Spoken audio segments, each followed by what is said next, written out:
Hello, friends, and welcome back to the first episode of, I guess, what we're calling the Oscars Project. I don't know where that came from, but basically what it is, or not basically what it is we'll be watching the Oscars Best Picture of every year, starting from 1960, which is The Apartment, which we'll get into in a second. So we discuss these about every other week, and the episodes will post about every other week, and we have a long way to go. So if you'd like to watch along with us, or you'd like to discuss it with us on the forum or join us, all that information is on our forums at pagetune.com, and join our little band of misfits, and you can join or just watch along with us and go on the journey. We're only one movie down and I'm already encouraged, I guess. But I am here with Jarrod, and this is Jarrod's idea, so it's your fault. But Jarrod, how are you doing? Here I am. I'm doing fine, taking all the blame. Yeah. Yeah. No, it was a really good idea, so I'm glad we're doing it. Yeah, and I'm trying to go through my mind and remember why 1960 popped into my head. But I think if I'm trying to remember my Hollywood history, and I think that we're going to be seeing kind of a sea change of topics and content from 40s, 50s to the 60s, 70s, and I think it'd be interesting just to explore some of that change and stuff and see what it has in store for us. And I didn't want to go too far back with the Oscar stuff because you get into a lot of the old black and white stuff, and it's harder to find, and it's not as readily available. And I thought 60 was just a good cutoff point. Yeah, I watching this movie last night, I was thinking, I wonder what it's going to be like to watch Vietnam, post-Vietnam, 70s, the 80s, the Reagan years, the crime wave in the 80s, the recession in the 80s, and then going into the 90s with the technological boom. And so it's going to be a fun, it's going to be almost like a mirror of what was happening, or at least, bits and pieces, seeing the change over the years of storytelling. Yeah, no, it's I'm looking forward to it. Dead on. So first, go ahead. Sorry. We start right off the bat with a black and white movie. Yeah. Yeah. I didn't mind. I mean, I know, you see a black and white movie, and I think we're so used to seeing color, everything colorful, and it's just kind of it's kind of a change to see something black and white. But within about 20 seconds, I kind of forgot about it.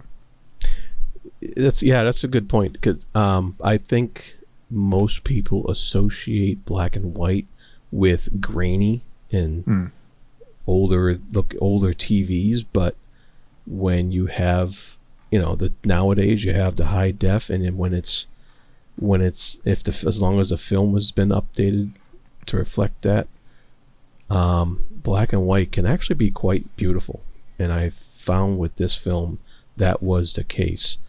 I really like I just really like the lighting and how they framed everything in this film, and I thought it just looked pretty slick, actually. Yeah, there were some shots. There were some shots that just I don't when I say simple, I don't mean that as a insult. I think with modern movies, we're so used to the different fast moving cameras and shaky cams and high above top down shots and drone shots and these fancy cameras and different focal lengths and different apertures and making the background really blurry. All these tricks, which are great, but it's something to be said about just a simplistic, and I don't mean that in a bad way. I just mean just more of just a kind of classic, I guess, way of just it doesn't need all those things to be interesting. It doesn't need to have all those extra. Those tricks are nice, but it leans in on the story and the performances. Yeah, in this the camera work in this film took me back basically to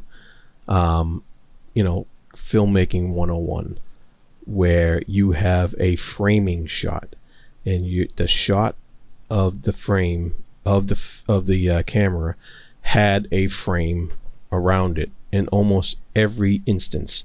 And you also had these nice slow dolly movements when they wanted a close up. There wasn't this annoying, or not annoying, but there wasn't this sudden cut up to somebody's face. It was a nice slow dolly up to the actor's face, that where the actor was able to actually take the time to display emotion and stuff like that. And the camera dolly actually helped convey that emotion that the actor was going to portray. And it was kind of it was leading the viewer into that emotion, like setting you up for it, saying, here it comes. And it was so all that framing sequence and all that stuff was, people might call it simplistic today, but actually I would call it expertly done. It was done very well, and it was done with the craft of filmmaking in mind. And you could tell that whoever was directing and the choreographer was on their game for this film. Billy Wilder, the Yes. director. Nice. Yeah, and I think that really fits this type of story because it's more of a personal, grounded story. So I think those like you said, the slow shots, it makes you feel like you're in the room with them. It doesn't make you feel like it makes you feel like you're part of their world, like that's you sitting there watching this unfold. So it helps with the immersion in a story like this. Yeah, agreed. Yeah, and I really enjoyed it. And I thought, like I said, I thought the lighting was expertly done as well, and I thought everything was lighted perfectly, and it was it's just a film that said we're at the top of our craft and we're doing everything to bring out maximum enjoyment in the storytelling, so that you, as the viewer, will enjoy every aspect of every shot we're making. And now it's just up to the actors to do their job. And boy, did they! I think Yes, all they did. around. I mean, it was. Yeah, I was impressed with. Well, first of all, I was surprised by the subject matter, because at the beginning, I thought that's what was happening. Like, why doesn't he just go inside and go home? It's his apartment. Like, what? But then you come to find out that he's renting he's giving his apartment. He's letting these executives, basically, they're blackmailing him, or they're using that against him, in a way to promote up the ladder to use his apartment, so they can take their mistresses to his apartment, and have a place to go. Which, at some point, you have to say no, right? Yeah, and that was the conflict, really. How long can he keep this up? How long can this keep going? And it's kind of funny to think about. In 1960, they made a movie about a pad that these guys were bringing their girls back to, and he had this. It must have been a very highly valued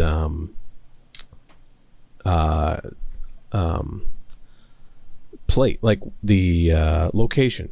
It must have been a highly valued location for, it was a nice place too, but it was just like, there must have been something about the location that really was convenient for all his bosses to be able to use that. They didn't exactly explain that, but they kind of let you work it out yourself, as a part of the story.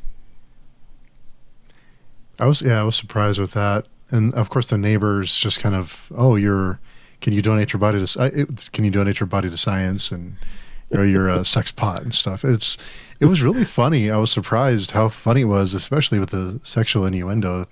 I wasn't expecting that for 1960, but There's some. I laughed out loud a few times. Yeah, yeah, me too. Yeah, yeah. His neighbor's the doctor neighbor, and Yeah. and then there was another neighbor who was banging on his his floor or their ceiling, Yeah. and so that was amusing, and but I really like the and the little subtle bits of comedy too. Of course, um, the main actor there, Jack Jack Lemmon, is it Jack Lemmon. Yeah. Yeah, I mean he's a comedic actor, and he's known as a comedic actor. I think he was in The Odd Couple, right? Yeah. And so uh, from what I've seen from him, that's his thing. That's his schnick, that type of comedy. And but just some of the stuff in the story itself, the name of the insurance company, Consolidated Life. That kind of says something right there. You Yeah. have a consolidated life, and in the fact that he leaves his key under the doormat while he's basically is a doormat for these guys, and Oh yeah. Yeah. so it little things like that, little touches like that were all over the place that just made you kind of think about that and to get a chuckle out of it, and it was very subtle. It was very well done. So did you see the? I don't know if it's a twist, but did you see the? Did you see it coming with Fran when she said she meet him later for the musical, and we knew that his boss Sheldrake was taking someone out. He was going to use his apartment. Did you put those together, or did you think those are two different people? I kind of put it together. There wasn't when he was outside his work, it was kind of obvious he was waiting for her to come out so he could kind of ambush her and ask her out and get her to go to the play, and and of course that Shirley MacLaine is the main actress in the movie, so you kind of figured that that kind of interplay was going to happen between the three of them, and so I was kind of expecting it, but it was very charming in how it played out and how how they approached it and how they acted it out. Yeah, it was really, and I was surprised that it starts off almost like it starts off as a comedy. Yeah. But as the movie goes on, you start to see the effects and the things that these people are, the emotional turmoil that they're experiencing because of the apartment and what's going on in the apartment. But I was also really surprised that Fran tried to take her own life. And in a movie in 1960, I was a little bit surprised that they kind of explored that subject matter. Yeah, that was that was a that's a deep subject. Taking enough sleeping pills, to kill yourself, and that I'm not sure they explored it as deeply as some later movies will eventually, but they did bring it up, and I thought that was, I don't know if that's was it like unique to that movie, for the movies that were coming out at that time, if that was daring on their part. I'm not familiar enough with the rest of the movie canon in the time period, but for an Oscar-winning movie, I don't recall previous Oscar winners having that type of subject matter as a plot point in their films. So that was that was interesting, and it was interesting some of the having a sex pad is another thing that it seems a little beatnik almost. Definitely not mainstream that people would have talked about at the time, coming off of the 1950s with the Leave It to Beaver type household, you know. Yeah. So yeah, this is probably a Leave It to Beaver time frame with, you know, like my two, or what was it? The Sheldrake was in, the actor Fred McMurray Yeah. was in, what was the TV show he was in? My Two Sons. My Two Sons, right? Yeah. So but I think what made it a little bit more surprising is that or the movie starts off kind of lighthearted. Baxter is kind of this, like, so this doormat, and then it gets pretty serious at the end, and it doesn't really shy away from the effects of what the aftermath of what these characters are going through. So I was impressed that they kind of went both ways, and I know that they didn't get too deep into kind of the heavier topics, but yeah, I was surprised that it wasn't kind of just they didn't stick with comedy the whole way through. They did add some serious elements in it too. Yeah, and that's interesting because I think it's, you know, considered a comedy, but it's definitely, you know, the one of those comedies that turns into a drama. You know, so you can call it a dramedy or what have you, but at the same time, it was the comedy was done in a manner that really let you get attached to the characters, and that was important, because then when the drama came, you really were concerned and really wanted to see if they were going to lift themselves out of this. And it actually is rated it's rated 100 in the top 100 movies on IMDb, or top 250 movies. So it's very highly regarded. Yeah. I even, one of the things I noticed right off the bat, when the film opens, it opens with the credits. Yeah. In the movie, in the music, and it just was so different from movies today, where the music is there to entertain you while the credits are going on, you know. Whereas today, it's, if you don't have the boom, flash boom going on, you know, they're worried about audiences getting bored. Yeah. And back then, it was the music that was the entertainment while the credits were going on. And I found that, I noticed that right away. I was like, oh, that's quite different than what we're used to nowadays. Yeah, it's all these little differences, and yeah, this is a I was really impressed with it. I mean, Shirley MacLaine is another one that I was really impressed. Obviously, these actors, a lot of them are, you know, they're well regarded. They're one of the, you know, Shirley MacLaine and you know, Baxter. Forget Jack Lemmon. I mean, to see them both together was pretty nice. And like you said, all the lighting and everything, and also, it's funny, we talked about this a little bit at the beginning, but going through the years and seeing the differences, and the gender roles were quite different. Mm-hmm. Yeah. There was a fair share of misogyny going on in this film, and there was a little bit of pointing it out in a lot of cases, especially when it came to you know, her boss, not her boss, his boss,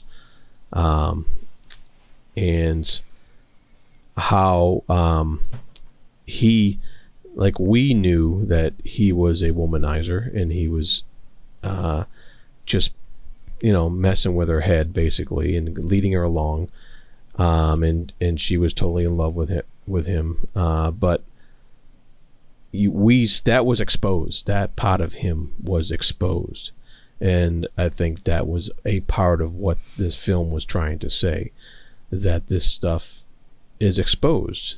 And it really reminded me a lot of the 80s film 9 to 5, where they exposed the same thing, and not much had changed from 1960 to 1980s. Yeah. And I was just like, so wow, not much has changed at all. Yeah, it's funny, and also they all smoke and drink at work. Yeah. I got a kick out of that. Yeah. Yeah, that's funny, and that's I don't know if you ever saw the show Mad Men. Mm-hmm. Yeah. Yeah. Of course, Mad Men was making fun of this whole type of situation. Yeah, that this movie was portraying with the work situation. Yeah. And of course, Mad Men has a much stronger, forceful statement about a lot of this stuff. But I think movies like this is what was set the stage for that stuff kind of to be explored later on, in a different way, in a more modern way than what it was explored in this film in 1960. And yeah, it's pretty good stuff. Yeah. You mentioned Shirley MacLaine and what a great job she did, and I was so pleasantly surprised actually by how great she was in this film. Mm-hmm. Because the only exposure I've had to her was as an older woman doing kind of goofy comedy roles, Yeah. And so I never really got the exposure to the breadth of acting that she's capable of until I watched this film and saw, wow, she was actually really, really good. Outstanding. Yeah, which is really good. A lot of range. So the funny, the drama, and all the different emotions. And yeah, one thing I was wondering, a little bit frustrated towards the end, even after everything was exposed and after Baxter leaves, he resigns from his position, and he still covers for Sheldrake. Or he still, for not only him, but everyone who was using the apartment, because his neighbors still think he's this kind of scumbag womanizer, and he's the exact opposite. But he still just doesn't say, well, that wasn't even me. Like, that was so-and-so or whatever. He still keeps up with the bit. He doesn't veer off plan at all. Yeah, he wasn't the perfect character. He wasn't a complete, goody two shoes. He was he wanted to advance in his career. He was ambitious, and and he he had no interest in dispelling the things that people might have thought about him, which made him fascinating in that regard, because he cause we kind of had an inside track and knew that he wasn't what some of his other people thought of him, but I thought that was just an interesting character trait, that he wasn't apologizing for anything he did at all. No, not at all. And even another thing that was, like you mentioned, he's not the perfect character. Even towards the end, after Fran takes the sleeping pills, after he spends all night saving her with the doctor, they keep her going. They make sure that she's okay. The next day, he still calls Sheldrake and is like, "Don't worry, nobody knows about you. I have it covered. You have nothing to worry about. She's fine." And he does kind of like, you should probably talk to her. I mean, you should at least say something to her. But that's the bare minimum. I mean, she almost died. But he's still like, don't worry about it. You're safe. No one knows. I'm covering for you. So yeah, he wasn't the. And now that we're talking about it, did he grow a whole lot? Does he have an arc? Well, I guess at the end, I guess he resigns. He stood up for himself finally. He stopped being the doormat, and I think that because that, once again, going back to the symbolism of that key, the key was also a key to power in a way. And when he finally took that key back and kept it as his own, he was keeping the power. He's like, I got the power now. I'm keeping the key. And so that key was like a very important, symbol for the whole film. And so yeah, that was his arc, his taking power back for himself, and because he didn't have to give up the apartment. No, he could have kept living there and taken the key back and not let anybody come back, but giving up that apartment, taking his power back, giving up that apartment was also a growth of, you know what, I don't need this and I'm moving on to something else.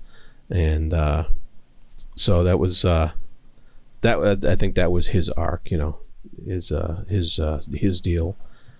And of course her arc was, of course, realizing that she was being played this whole time, and that she was looking in the wrong places, basically, for love and fulfillment and what have you,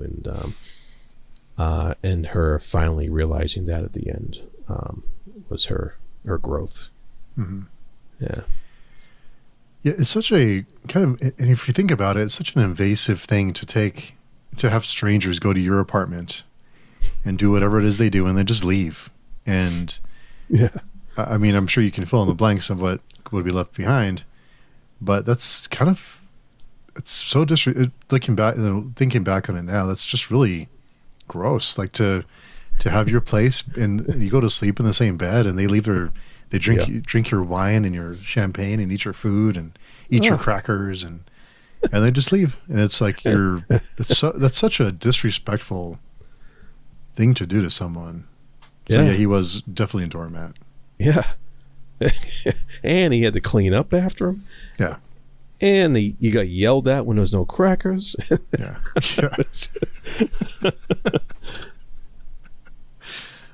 Yeah, it was great. Yeah, and the funny thing is like I noticed, like he wasn't bitter about any of it. He just accepted it, and even when he really was basically in love with the Fran. I can't remember her name. Eve? No. Fran. Sorry. Yeah, when he was in love with Fran, he knew it. And like you said, he still told his boss, hey, you need to talk to her. Like, there was no bitterness there. There was no, oh, I'm going to hang up and I'm not going to talk to him. I'm going to hang up on him. I'm going to, whatever. There wasn't that instant jealousy you would think would happen between two guys who wanted the same girl, Mm-hmm.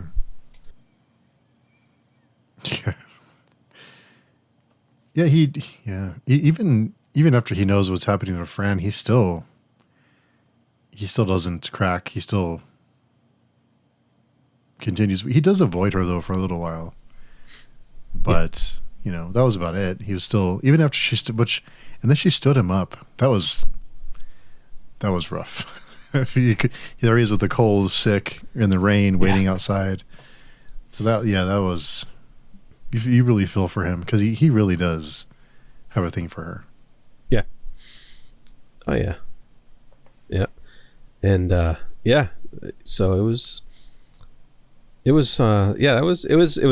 really pleasant. I really actually enjoyed the film. I was surprised. I was like, because there have been some older films that I've watched where I really got bored, just at the slow pace or what have you, but this one kept your interest, and it didn't. I wasn't like looking at the clock or anything when I was watching this. So I was just like, wow, this is really good. The character acting was just spectacular, and it was a good time. It was really good. I had a really good time with it too. I thought it was. I love the tennis racket that he uses to strain his pasta in. That was great. That was brilliant. Yeah. Lots of good. I mean, it was just fun. It was just a fun movie, but it also had some serious topics that it explored, but not too much. but it still touched on a few things that, yeah, I was really impressed. Yeah, and I love the broken mirror symbolism. You Yeah. know, in her makeup case. You know, that was just like, yes, she's a little broken right now because she's in a relationship that is going to be one-sided basically. You know, she gives it all. She's not going to get it back from him, and there's that broken symbol right there. And of course, that's the thing that makes him realize, oh no, Yeah. he finds that in his apartment, and he's like, oh no, and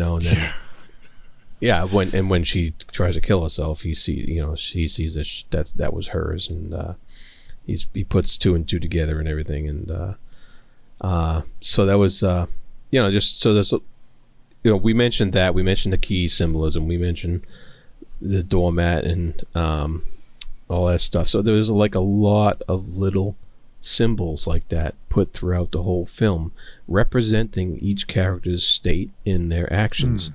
And I just really, I mean, if I were to go back and watch it again, I bet you we'd find more. Because I bet you there's stuff in his office, the boss's office. I bet you there's stuff in there that represents stuff, symbols of power or symbols of duplicity or what have you, and I bet you there's even, I know there is, because I know that these filmmakers knew what they were doing, and they were giving you these clues, these visual clues, and really subliminal stuff to let you know about their characters as the story went on.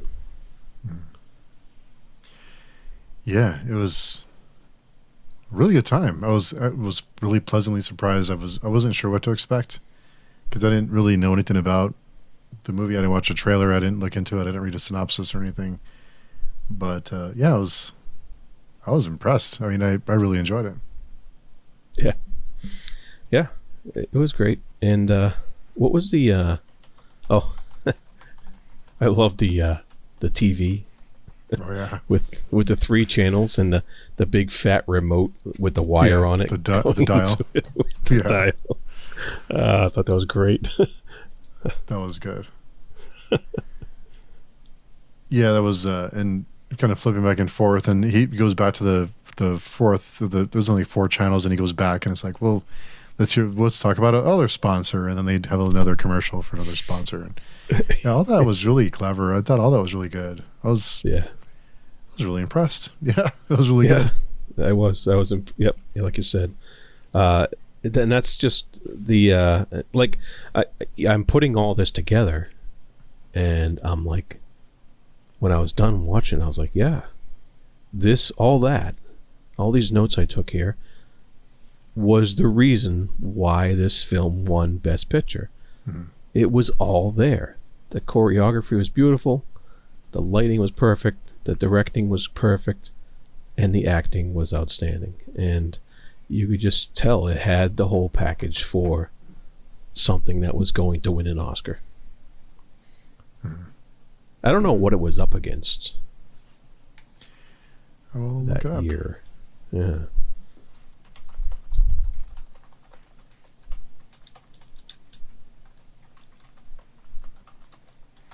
Yeah, I believe it won like 25 awards. Wow, really? Oh wow, it went up against some pretty hard hitters. Let's see. Nominees for that year for 1960: Ben-Hur. Oh wow. The Alamo, Elmer Gantry, Sons and Lovers, the Shadow-Downer, or the Sundowners, The Diary of Anne Frank, The Nun's Story, Anatomy of Murder, and Room at the Top. So yeah, not a pretty impressive list. Yeah, a couple of those were some epics. Yeah. That you've heard, the Ben-Hur especially, yeah. So it wasn't like it had an easy automatic win, Yeah. Yeah, the nominees for this 32nd Academy Award. Oh, those are the Academy Awards. Sorry. Yeah. But yeah. Wow. Good stuff. That's pretty good. That's pretty good. Yeah. So anything else? Any notes from the apartment? I mean, they did and the dialogue was great too. So the writing was pretty good. I liked a lot of the snappy dialogue. I liked a lot of the back and forth that they had between the characters. They seem to have like a really good repertoire with each other, and they seem to know when to interrupt each other and have that dialogue, that sentence cut off at the right place, and I just really like some of the things they pointed out when they were speaking, and the use of the card game to represent the state of their relationship. When they first started with the card game, and she was totally not interested, not into it, and how she came back to that and realized that was the focal of how they're going to relate to each other. But I thought it was just the screenplay was, I thought, very, very nice. So that was another thing, and one line that stood out to me was, he's a taker. Some get took and some take, and they were talking about his boss, and it was funny seeing the actor for the boss. When you see him in the show My Two Sons, he's this wicked nice guy and wicked, this super father and stuff like that. And now, and then of course in this film he's just a piece of dirt, really. But he's getting around the office. Yeah. Yeah. Yeah. Another thing is, now that you mention it, at the end, I was a little bit surprised after everything that Baxter had done for her, that the one thing that sent her kind of to him is the fact that he had resigned from his position. I guess that was just because he was separating himself from that group of people, and he was choosing to be an honest person, I guess you can say, or a good person, at the expense of his career that he had worked so hard for. So he chose being a good person, being honest, over moving up, possibly further up the ladder, and also kind of being held captive the whole time, because he was always going to be indebted to them no matter what. So yeah, and it was as soon as she found out, right, that he did that the little light bulb went off. Oh. I like the brother-in-law that comes looking for her, and he still stays with it. He still sticks with the bit after he gets his ass kicked and he gets knocked out in his own apartment. He's still just like, yeah, it was me. It's just funny. He's committed to the bit. Yep. Oh yeah. That was funny. This was really good. I mean, I was impressed. I'm really impressed. It's good stuff. Yeah, even the growth of the neighbors. Where they were complaining to him the whole time, complaining about him the whole time, and he knocks on the doctor's door, gets him to come over for the medical emergency, and then the doctor he kind of did a 180, said, and even though he because he tried to pay the doctor was like, no, he didn't take his payment. And he's like, I'm being neighborly. I'm not a doctor right now. I'm just being a good neighbor. And so even that interaction was just well done, and I just like how it came about. That another thing that kind of stood out to me, like you mentioned, the dialogue. The dialogue's, again, not to say simple in a bad way, but it was solid throughout, and the interpersonal dialogue, the private conversations that they have, the way they all interact with each other, and the way that they react to each other. I don't want to say you don't see that anymore, but this is on a different level. Everyone felt like they're all in character. There's no really weak links anywhere in the cast. So yeah, it was all very sharp. like you mentioned, the dialogue is very sharp, and that helps with just getting lost in the story when things feel natural, when people feel like they're just naturally talking to each other. It helps you just kind of get lost in it and forget you're watching a movie and you just feel like you're watching someone's life. Yeah, yeah, and you feel like you're friends with them and you're there. Yeah, and yeah, and it just led to, once again, more empathy for their characters and just wanting the ones who you started to care about do the right thing. And yeah, and it's like, and I don't think there's any huge surprises in this film. I think but I think it just felt good to watch this journey and be with the journey with them. Yeah, as they figured it out. Yeah. Yeah.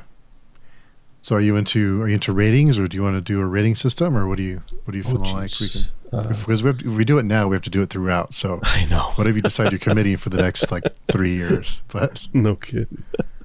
Oh my. Okay. Well, I will give this film an Oscar for best film, best so, yeah. Ratings. I don't know. I'm not much of a rating guy, but me either. I think if you put a gun to my head, I'd say 5 out of 5. I think it's like I said, it's everything is perfectly done in this film. And I think I don't see what there is to dislike about it. I mean, younger people might not like how old it is, but it is kind of a timeless story, though, right? Yeah, like you mentioned earlier, it's kind of a timeless story that I think everyone in some way can relate to, or at least enjoy watching. And there's a little bit of everything for everyone. There's comedy, there's a little bit of drama, there's workplace interactions, there's people taking advantage of you, you being getting over on. I think there's something for everyone. Yeah. There's heavy thematic questions like, what's the price of popularity? What makes you popular? Is it worth it? And stuff like that. And so it has all the aspects of a great story. If it was remade today, would there be, sex scenes and a little more violence thrown in? Most likely. And swearing, Yeah. But so if that's a requirement for your good filmmaking, then you might not like this one. But if you have an imagination and realize that all that is in there, it's just implied, then you're gonna enjoy the heck out of this film. Yeah, I think it also goes to show that you don't need all. Well, those elements can be impactful, like the cursing or the certain scenes or body part. All those things can be used in a way to add to the story. They're most often not, but they can be used in a way to tell the story and for the impact and all that kind of stuff. But you don't need those things if you just have all the other elements we talked about. You don't need those things to tell a good story and to entertain your audience. That's right. Good stuff. So I think next up is West Side Story, which I've never seen any version. You said you saw the recent one, the new remake? Yeah, I've seen the remake. I have not seen the original. I've heard about it. It's been made into a play. And it's been, I think it's a Romeo Juliet type of thing. And I thought the Spielberg version was really nice. It was really well done, entertaining. But we'll see how the original goes.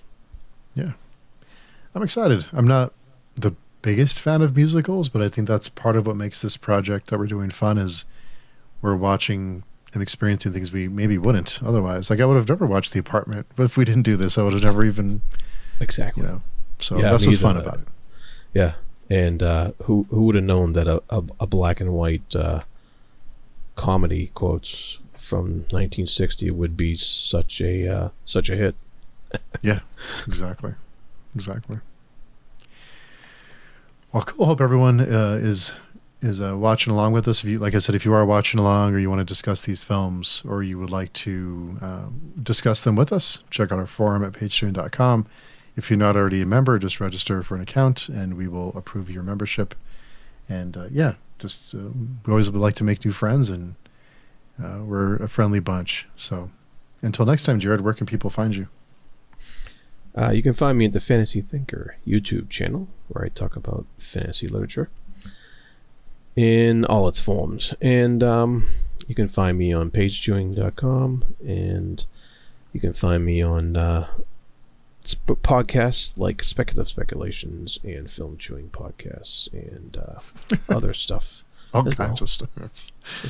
Yeah, we have lots and lots of podcasts, but it keeps us out of trouble, right? It definitely does. Yeah. Well, cool. So we will, if you're watching the Oscars project, you'll hear from us again in about 2 weeks, give or take. But yeah, in the meantime, hope you enjoyed, and thank you for listening, and we will talk very soon.